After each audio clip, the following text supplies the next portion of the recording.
आज का जो टॉपिक है वो है कोरल रीफ या प्रवाल भित्ति।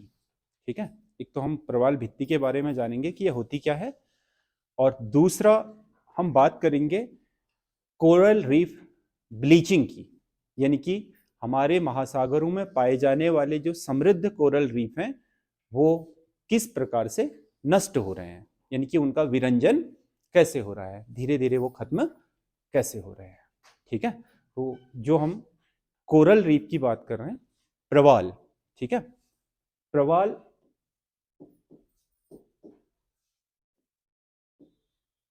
समुद्री जीव हैं। समझ गया ना, ये जीव, इसका नाम होता है प्रवाल का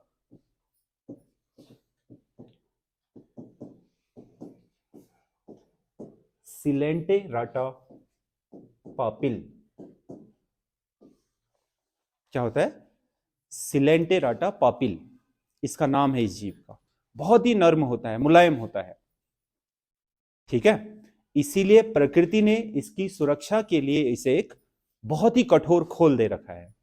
समझ गया ना, जो किससे बना होता है? कैल्शियम कार्बोनेट का,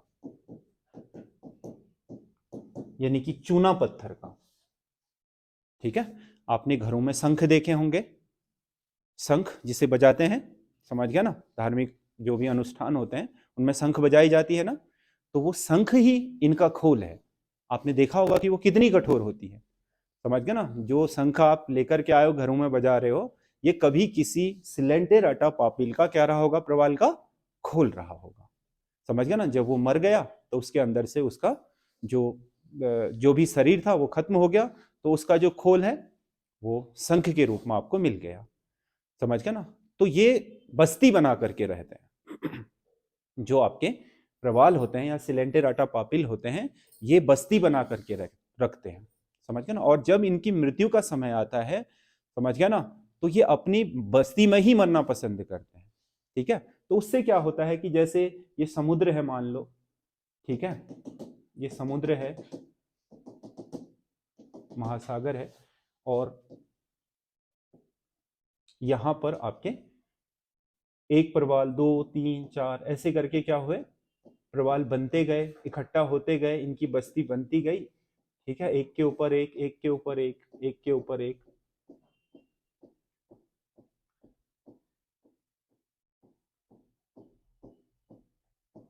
ऐसे करके इन्होंने यहां पर क्या बना दिया? एक पूरा भित्ति बना दी, रीफ बना दी। ठीक है, और एक दिन ऐसा आया कि ये समुद्री जल की सतह से भी ऊपर आ गए।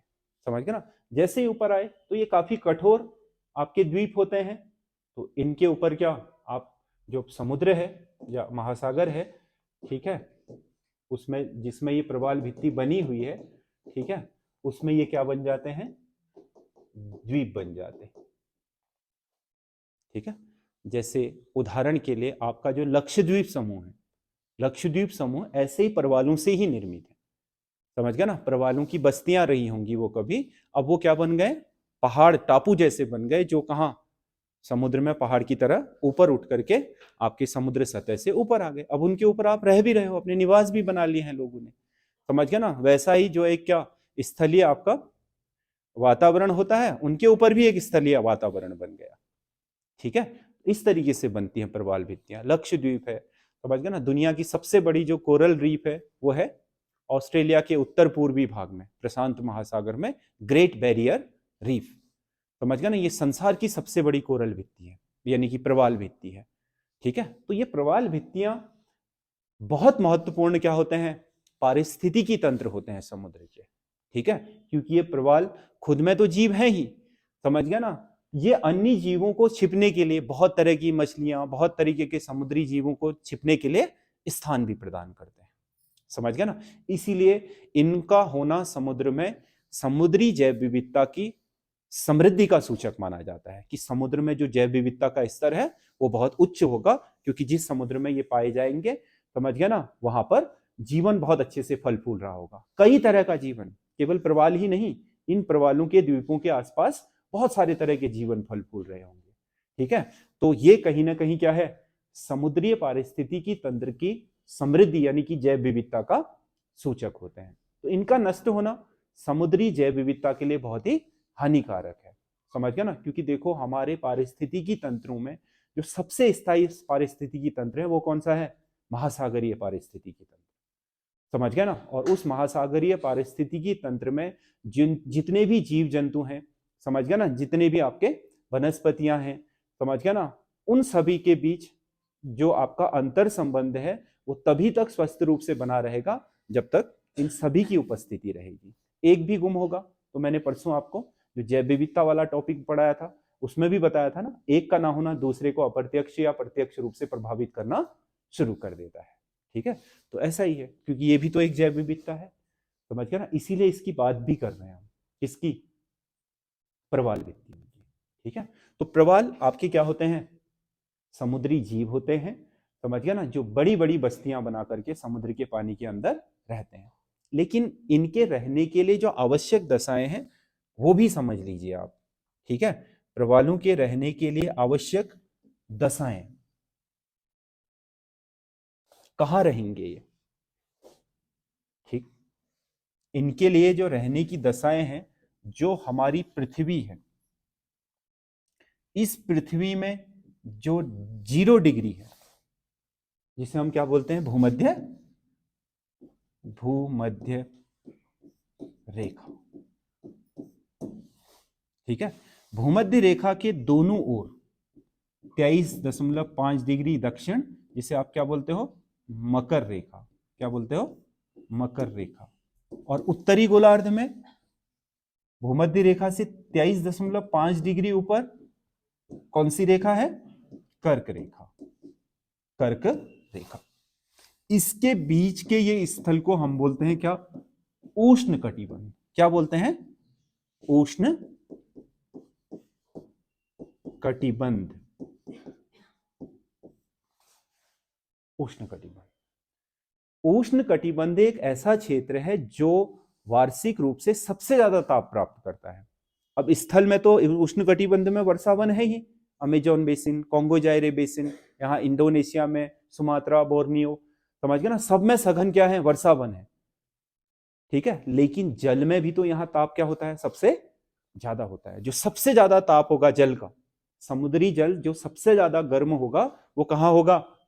भूमध्य रेखा के आसपास, समझ गया ना। भूमध्य रेखा से अगर उत्तर और दक्षिण की तरफ बढ़ोगे ना आप, भूमध्य रेखा से ऊपर की तरफ जाओगे या नीचे की तरफ जाओगे 0 डिग्री से, तो प्रत्येक एक अक्षांश रेखा में, प्रत्येक एक अक्षांश रेखा में, ऊपर की तरफ भी और नीचे की तरफ भी, एक अक्षांश रेखा पार करोगे, एक अक्षांश रेखा से दूसरे अक्षांश रेखा के बीच की जो दूरी होती है वो कितनी होती है? 111.6 किलोमीटर। इतनी डिस्टेंस है दो अक्षांश रेखाओं के बीच, यानी कि 1 डिग्री के बीच। यानी कि आप भूमध्य रेखा से 1 डिग्री नीचे या 1 डिग्री ऊपर जाओगे तो औसतन 0.5 डिग्री सेल्सियस ताप क्या हो जाता है? कम हो जाता है समुद्र के पानी का। समुद्री जल का ताप हमेशा भूमध्य रेखा से ध्रुवों की ओर जाने में क्या हो जाएगा? कम हो जाएगा। यानी कि प्रत्येक 1 डिग्री अक्षांश में 0.5 डिग्री सेल्सियस ताप कम होता है, तो 2 डिग्री अक्षांश में कितना तापमान कम हो जाएगा? 1 डिग्री सेंटीग्रेड। यानी कि आप यहां से 10 डिग्री नीचे चले जाओगे तो 5 डिग्री सेंटीग्रेड औसतन तापमान क्या हो जाएगा? गिर जाएगा। कुछ स्थानीय दशाएं हैं, स्थानीय दशाएं भी होती हैं, उनको अगर छोड़ दो तो औसतन ऐसा ही होता है, समझ गया ना। भूमध्य रेखा पर मान लो 20 डिग्री सेंटीग्रेड तापमान है, समझ गया ना।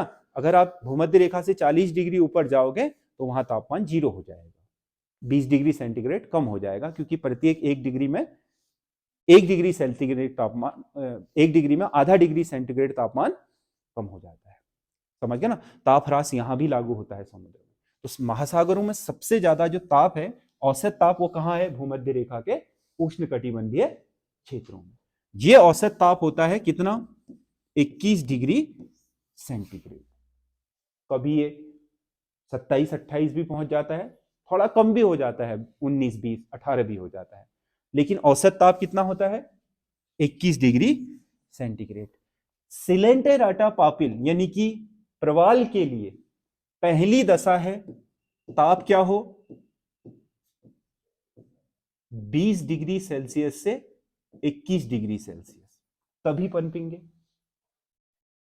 20 डिग्री सेंटीग्रेड से 21 डिग्री। अगर पानी बहुत ठंडा होगा तब भी ये जंतु नहीं पनपेगा, पानी बहुत गर्म होगा तब भी ये जंतु नहीं पनपेगा। ये इसके लिए उत्तम दशा है ताप की, इसी ताप वाले पानी में पनपेगा। और ये ताप मिलता है इसे कहां, उष्ण कटिबंध में। इसीलिए प्रवाल भित्तियां अधिकतर कहां होती हैं, उष्ण कटिबंध में। आप अंटार्कटिका के किनारे अगर प्रवाल भित्ति खोजोगे तो वहां थोड़ी मिलेगी, वहां तो तापमान क्या है, जमा हुआ है। अंटार्कटिका के आसपास का जो समुद्र है, समझ गया ना, वो जम जाता है, समझ गया ना। मतलब अंटार्कटिका में जो सर्दियां होती हैं उसमें अंटार्कटिका का क्षेत्रफल 2% बढ़ जाता है, क्योंकि उसके किनारे जमने से उसका क्या, जो बर्फ है उसका क्षेत्रफल बढ़ जाता है। 2 मतलब प्रतिशत का अंतर आ जाता है गर्मियों और सर्दियों में उसके क्षेत्रफल में। ये क्षेत्रफल कौन बढ़ा रहा है, उसके तटवर्ती क्षेत्रों में समुद्री पानी के जमा होने से बर्फ इकट्ठा हो जाती है पूरा, इसीलिए उसका क्षेत्रफल बढ़ जाता है। ठीक है, तो वहां तो हो ही नहीं सकता, समझ रहे हो, वहां पर नहीं हो सकती है प्रवाल भित्ति। दूसरी कंडीशन क्या है, गहराई। सबसे उत्तम जो गहराई है प्रवाल को पनपने के लिए वो है 70 से 80 मीटर। कितनी है, 70 से 80 मीटर, समझ गया ना। समुद्र की जो गहराई है वो बहुत ज्यादा गहरी नहीं होनी चाहिए। इसका मतलब ये समुद्र के तटवर्ती क्षेत्रों में ही अपना घर बनाते हैं, समझ गया ना। समुद्र का जो क्या है, महासागरीय जो आपके मैदान हैं उनमें नहीं, क्योंकि महासागरीय मैदानों की जो आपके क्या हो जाती है, गहराई होती है वो बहुत ज्यादा होती है। और ना ही निमग्न ढालों में, यानी कि निमग्न तट, समुद्र का वह भाग जो पानी से डूबा है लेकिन गहराई कम है, समझ गया ना। कितनी गहराई, 70 से 80 मीटर गहरा हो, ये इसके लिए सबसे अनुकूल दशा है। तीसरी क्या है, लवणता। लवणता का स्तर औसतन 40 से नीचे होना चाहिए। 40 से क्या होना चाहिए, नीचे,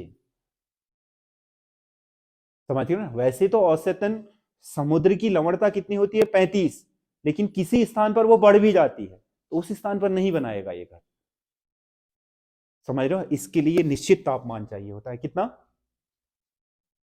40 डिग्री से नीचे नीचे होनी चाहिए लवणता। और ना ही बहुत साफ पानी होना चाहिए, ये नहीं कि बिल्कुल ताजा पानी है, नदी जा रही है, नदी के मुहाने पर प्रवाल बन जाएगी, नहीं बनाएगी, क्योंकि नदी कैसा पानी ले जाती है, ताजा, खारा पानी नहीं होता है, उसका ताजा जल होता है, वहां पर भी नहीं बनाएगी। और जहां नदी गिर रही है वहां खूब सारा क्या, नदी के साथ मलबा जाता है बरसात के समय, वहां भी नहीं बनाएगी, गंदगी भी पसंद नहीं है इसको, समझ गया ना। तो प्रवाल बहुत ही सेंसिटिव है, संवेदनशील जीव है, समझ गया ना। ताप क्या होना चाहिए, 20 से 21 डिग्री सेंटीग्रेड ताप होना चाहिए, समझ गया ना। तापमान की जो दशा है, और जो आपकी गहराई होनी है समुद्र की वो कितनी होनी चाहिए, 70 से 80 मीटर। लवणता क्या होनी चाहिए, 40 से कम होनी चाहिए, समझ गया ना। मतलब प्रति 1000 ग्राम में 40 ग्राम से कम हो, ठीक है। और जो आपका पानी है वो बहुत ही ताजा भी नहीं होना चाहिए और बहुत गंदला भी नहीं होना चाहिए, तब प्रवाल बनेगी, समझ गया ना। इसीलिए अधिकतर जो प्रवालें पाई जाती हैं वो कहां पाई जाती हैं, उष्णकटिबंधीय क्षेत्रों में, ठीक है। और इन प्रवालों के घरों से, मतलब इनके द्वारा जो अपनी बस्तियां बसाई जाती हैं, उन्हीं प्रवालों से निर्मित जो आपके टापू होते हैं उन्हें क्या बोलते हैं, कोरल रीफ, यानी कि प्रवाल भित्ति, रीफ कहा जाता है उन्हें, समझ गया ना। यानी कि प्रवाल भित्ति या कोरल रीफ, ठीक है।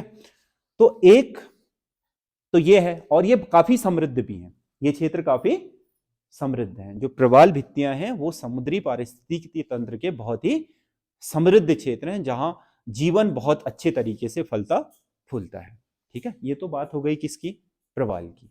क्या है प्रवाल, समुद्री जीव हैं, पानी में रहने वाले, जो इन दशाओं में रहते हैं, ठीक। दूसरा क्या है, इनका जो जीव है बहुत नाजुक होता है, तो उसका खोल क्या होता है, बहुत कठोर होता है, जो कैल्शियम कार्बोनेट का बना होता है, समझ गया ना। और उसी खोल के इकट्ठा होने से जो बस्ती बनती है, उन बस्तियों को कहा जाता है कोरल रीफ, यानी कि प्रवाल भित्ति कहा जाता है। समझ गया ना।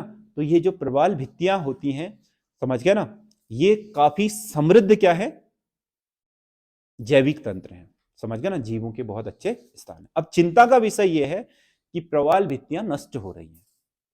प्रवाल भित्तियां धीरे धीरे क्या हो रही है, नष्ट। और उसका कारण क्या है, ग्लोबल वार्मिंग।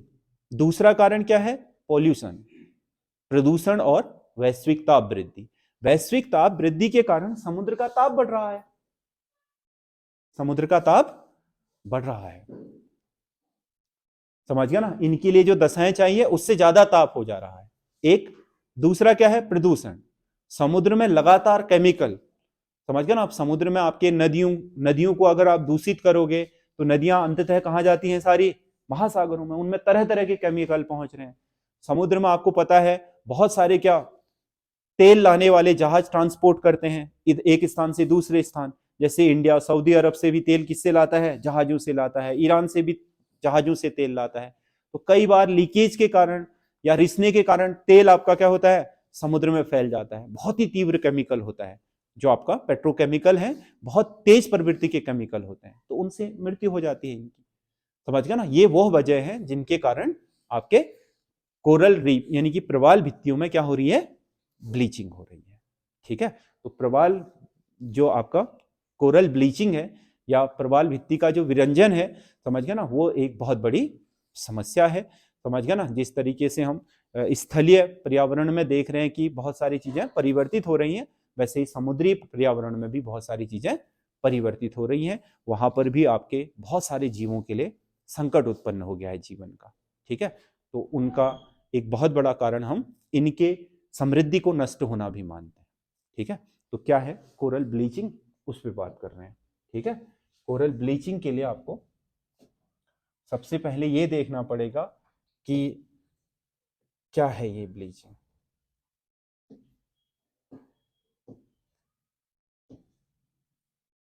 कोरल ब्लीचिंग क्या है। जो समृद्ध कोरल है वो ऐसे होते हैं, देखो ये। ठीक है। जो समृद्ध और स्वस्थ कोरल हैं वो ऐसे हैं। जिनमें समस्या खड़ी होनी शुरू हो गई है वो ऐसे हैं। ठीक है। और जिनमें क्या है, कोरल ब्लीचिंग हो चुकी है और जो सवाल है उनके ऊपर की वो हट चुकी है।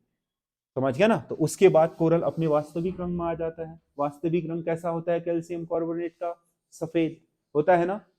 शंख के ऊपर अगर परत चढ़ी है तो वो कैसी दिखाई देगी, हरी, पीली, लाल, तरह तरह के रंगों की। समझ गया ना। ऐसी होती है, देखो समृद्ध कोरल कैसी होती है, ऐसी तरह तरह के रंग है ना। समझ गया ना। तरह तरह के रंग इसलिए हैं क्योंकि ये जो रंग दिख रहे हैं ये कोरल का अपना रंग नहीं है। समझ गया ना। इनके ऊपर एक शैवाल रह रहा है। समझ गया ना। उस शैवाल को बोलते हैं जूजेथैली। क्या बोलते हैं, कौन सी शैवाल रह रही है, जूजेथैली शैवाल।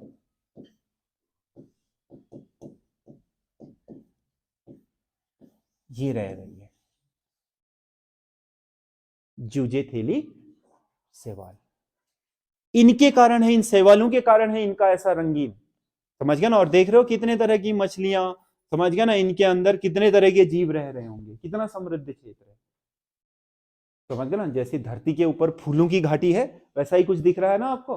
हाँ, समझ गया ना। इनके आकर्षक रंग, समझ गया ना, और इनके प्रकाश संश्लेषण के कारण यहाँ पर भोजन की पर्याप्त मात्रा, वो सब चीजें आकर्षित करती हैं समुद्री जंतुओं को अपनी ओर। समझ गया ना। उससे समुद्री जंतुओं का जो आपका जीवन है वो आसानी से यापन हो जाता है। ठीक है। अब सीधी सी बात है कि भाई यहाँ पर कोई इन शैवालों को खाने वाले जीव आएंगे तो सीधी सी बात है कि उन जीवों को खाने वाले मांसाहारी जीव भी आएंगे। मछली तो बड़ी मछली छोटी मछली को खा लेती है ना, तो वो तो समुद्र में भी चल रहा है, खाद्य श्रृंखला वहां भी तो चल रही है। और जिस स्थान पर भोजन पर्याप्त है वहां खाद्य श्रृंखला, खाद्य जाल क्या होगा, समृद्ध होगा। और जहां खाद्य श्रृंखला, खाद्य जाल समृद्ध है वहां की जैव विविधता क्या होगी, चरम पर होगी, समृद्ध जैव विविधता होगी। समझ गया ना। तो महासागरों में जो समृद्ध जैव विविधता है वो कोरल रीफ होती है और कोरल रीफ ऐसी दिखाई देती है। समझ गया ना, किसके कारण दिखाई देती हैं? जूजेथेली शैवाल के कारण दिखाई देती है। समझ गया ना, ये जो जूजेथेली शैवाल होती है उसके कलर है, और इसके कारण समृद्ध है ये, क्योंकि ये जूजेथेली शैवाल प्रकाश के उपस्थिति में क्या करती हैं? सूर्य के प्रकाश की उपस्थिति में प्रकाश संश्लेषण की क्रिया द्वारा भोजन बनाती है। ये सहजीवी है। कोरल इनसे जीवन प्राप्त कर रहा है, ये कोरल से जीवन प्राप्त कर रहे हैं। ये शैवाल किस पर निर्भर है? कोरल पर। समझ गया ना, कोरल किस पर निर्भर है? इन शैवालों पर। समझ गया ना, तो दोनों सहजीवी हैं एक दूसरे के, ठीक है। लेकिन अगर इनका दबाव कोरल के ऊपर बढ़ता है तो कोरल इन्हें अपने ऊपर से हटा देते हैं। समझ गया ना, कोरल जब इन्हें अपने ऊपर से हटा देंगे, ठीक है, तो क्या होगा? तो इनका रंग हो जाएगा ऐसा, ठीक है। वो रंगी बिरंगी दुनिया थी, ये कैसी हो गई है? ब्लैक एंड व्हाइट दुनिया हो गई है, सुनसानी। ये सुनसानी किस वजह से है? क्योंकि कोरल ने अपने ऊपर से जूजेनथेली को क्या कर दिया है? हटा दिया है। अब जूजेनथेली को क्यों हटाया? ये इसका भी एक कारण है। समझ गया ना, वैश्विक ताप वृद्धि के कारण, वैश्विक ताप वृद्धि यानी कि ग्लोबल वार्मिंग के कारण जब समुद्र का ताप बढ़ता है तो जूजेनथेली के प्रकाश संश्लेषण की दर तीव्र हो जाती है। जब उसके प्रकाश संश्लेषण की दर तीव्र होती है तो उसमें ऊर्जा का प्रवाह बहुत तीव्र हो जाता है। समझ गया ना, और मैंने क्या बोला? सिलेंटेराटा पापिल होता है बहुत ही क्या? नाजुक जीव, संवेदनशील, और उससे गर्मी सहन होती नहीं है। समझ गया ना, वो तुरंत अपने ऊपर से किसको हटाना शुरू कर देता है? शैवाल को। और शैवाल हटा दिया तो वो ऐसा हो जाएगा वीरान क्षेत्र। समझ गया ना, तो ये बहुत घातक है। समझ गया ना, या तो ये किसके कारण हो रहा होगा? समुद्र के पानी में प्रदूषकों के कारण, केमिकलों के कारण, या फिर प्रकाश संश्लेषण की दर आवश्यकता से अधिक तीव्र होने के कारण। आवश्यकता से अधिक तीव्र कब होगी? जब समुद्री जल का ताप बढ़ेगा। आप ये मान के चलिए कि ये रहते हैं कितनी गहराई में समुद्र में? 70 से 80। अब आप कह रहे होंगे कि वहां क्या समुद्र का प्रकाश कैसे पहुंचता है? सूर्य का प्रकाश। समझ गया ना, देखो पानी में सूर्य के प्रकाश की जो आपके गहराई तक जाने की क्षमता होती है वो होती है 183 मीटर। सूर्य का प्रकाश कितना मीटर तक गहराई में जा सकता है पानी की सतह से नीचे को? 100, औसतन 200 मानते हैं। समझ गया ना, एग्जैक्ट फिगर की बात करोगे तो 183 मीटर गहराई तक जा सकती है सूर्य की किरणें। और ये कितनी गहराई पर है बताओ? 70 से 80। तो इन तक तो आसानी से सूर्य का प्रकाश पहुंच रहा है ना। और प्रकाश संश्लेषण की क्रिया किसकी उपस्थिति में होती है? किसकी उपस्थिति में होती है? सूर्य के प्रकाश की उपस्थिति में। समझ गया ना, तो इन्हें सूर्य का प्रकाश मिल रहा है, ठीक है। लेकिन ग्लोबल वार्मिंग के कारण सूर्य के प्रकाश के अत्यधिक क्या पृथ्वी में प्रवेश तो उतना ही कर रहा है, लेकिन ऊष्मा बजट संतुलित नहीं है। समझ गया ना, जो किरणें वापस कहां जानी चाहिए? अंतरिक्ष में, वो किरणें वापस अंतरिक्ष में नहीं जा पा रही हैं। इसके कारण क्या हो रहा है? इसके कारण आपका जो हमारी पृथ्वी है उसमें एक हरित ग्रह प्रवाह उत्पन्न हो गया है। जो परावर्तित किरणें हैं जिन्हें बाहर जाना चाहिए था वो बाहर नहीं जा पा रही है, ठीक है। इस कारण आपका ग्लोबल वार्मिंग हो रही है, ठीक है। और ग्लोबल वार्मिंग के कारण ही क्या क्या हो रहा है? ग्लोबल वार्मिंग के कारण ही आपका जो समुद्री जल है उसके जल स्तर का औसत ताप भी क्या हो रहा है? बढ़ रहा है। और औसत ताप बढ़ने के कारण प्रकाश संश्लेषण की क्रिया तीव्र हो रही है, और तीव्र होने के कारण जो आपका सिलेंटेराटा पापिल है यानी कि प्रवाल है वो सहन नहीं कर पा रही है अपने ऊपर किसको? शैवालों को, जूजेथेली को अपने ऊपर सहन नहीं कर पा रही है, हटा दे रही है। और उसके हटने से ये प्रवाल क्या हो जाते हैं? वीरान। समझ गया ना, ये एक तरीके से मरुस्थल बनता जाएगा। मरुस्थल का मतलब क्या है बताओ? मरुस्थल का मतलब जहां जीवन बहुत दुर्लभ है, जीवन के लिए दशाएं बहुत दुर्लभ है। समझ गया ना, अब ऐसा हो जाएगा तो फिर क्या? जीवन के लिए दशाएं दुर्लभ हो गई ना। कहां आपने अभी देखा था कि इतना फलता फूलता हुआ क्या था? प्रवाल था। कहां ब्लीचिंग के बाद ऐसा हो जा रहा है? देखो एक भी मछली दिख रही है इसके किनारे? अब नहीं। जीव दिख रहे हैं? नहीं, ये रियल स्थिति है, ऐसा ही हो जाता है। समझ गया ना। तो जब गर्मी या प्रदूषण के कारण प्रवाल अपने ऊपर से शैवालों को हटाना शुरू कर देते हैं, समझ गया ना, तो उस स्थिति को बोलते हैं कोरल ब्लीचिंग। क्या बोलते हैं? Coral bleaching. इसको बोला जाता है कोरल ब्लीचिंग या प्रवाल, हिंदी में कहोगे तो प्रवाल विरंजन। क्या बोलेंगे? प्रवाल विरंजन, यानी कि प्रवालों का धीरे धीरे नष्ट होना, उनकी समृद्धि का नष्ट होना। ठीक है, तो आपका कोरल क्या होते हैं और उनकी ब्लीचिंग कैसे हो रही है, ये बहुत महत्वपूर्ण पर्यावरणीय टॉपिक है, क्योंकि समुद्र का पारिस्थितिकी तंत्र बहुत हद तक डैमेज हुआ है, उसका नुकसान हुआ है। जैसे आपका स्थलीय पारिस्थितिकी तंत्र में कई समस्याएं हो रही हैं पर्यावरणीय, वैसे ही समुद्र में भी हो रही हैं। तो उसमें से एक महत्वपूर्ण क्या है चीज है? कोरल ब्लीचिंग है। समझ गए ना। ये दर्शाता है कि समुद्र का जो आपका जैविक क्षमता है वो धीरे धीरे क्या हो रही है? घट रही है। ठीक है।